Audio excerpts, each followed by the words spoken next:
Rajani Sinha, Chief Economist at CareEdge Group, joining in with us.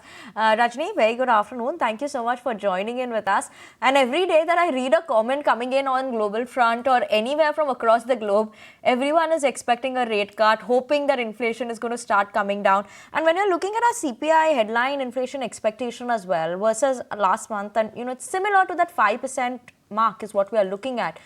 What's your view in terms of these data points, headline inflation that will be coming in, and possibility of those rate cuts across the globe as well? So we are expecting inflation at around 5%, the data which is to be released today. And yes, you are right that inflation has been easing and that has increased expectations of a rate cut.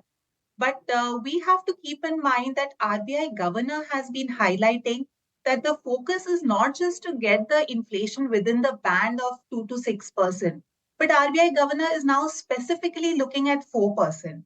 So that's what the target is, and we are still above the target. So that's one point to note. Second, the important point to note is that food inflation still remains a cause of concern for Indian economy. Because overall, if we look at the other components of inflation, if we look at core inflation, that has actually already gone below the 4% level. So it's the food inflation which still remains high at around 7 to 8%.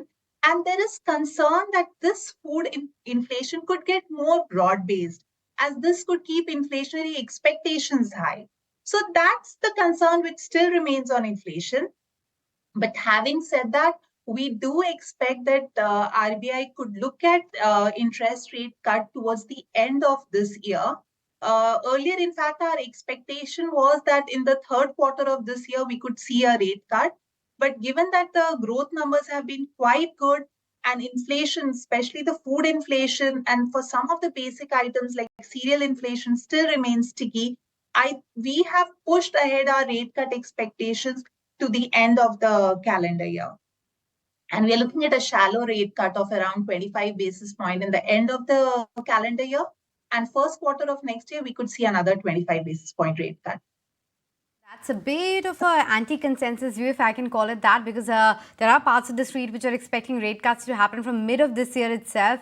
You are a bit more cautious, as is the RBI as well. So probably there are more chances that it will be on the right side for you as well. But Rajani, if I can ask you, with respect to this disparity that we are seeing in growth, rural versus urban, is that something which the data is pointing out to a convergence of sorts in the near term, or what's the reading of the kind of growth disparity that we are seeing?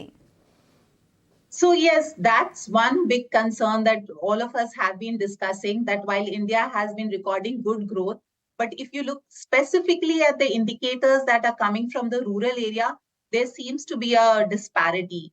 And in fact, what post-pandemic, we were already seeing this disparity, and what kind of worsened the situation was the poor monsoon situation that we had last year, which kind of worsened the rural recovery that we were expecting would begin. But having said that, if you look at some of the indicators that we are seeing from the rural economy, like if I talk about, say, two-wheeler sales or tractor sales. So while tractor sales still remains weak, we are seeing some improvement in some other indicators like two-wheeler sales. We are seeing some improvement in even in terms of, consumer non-durables. Whereas the FMCG companies are still highlighting that rural demand remains weak. But we are hopeful that going forward, if overall growth remains high, and if the employment situation improves in rural area, we could see some convergence of this growth happening, because over a longer period of time, if medium term, if I look at the inflation trend, it is expected to go down. So if inflation goes down, and specifically if food inflation continues to go down, there could be some respite for rural demand. Hence, we could expect some convergence of rural versus urban demand. But having said that, yes, I agree. The fact that growth recovery is not very broad-based for India remains a cause of concern. Okay, Rajani, thank you so much for joining in with us, talking to us about what is the expectation in terms of the inflation data, as well as rural and urban growth. Not as bad, maybe, is what we could watch out for from rural. But thank you so much for joining in with us.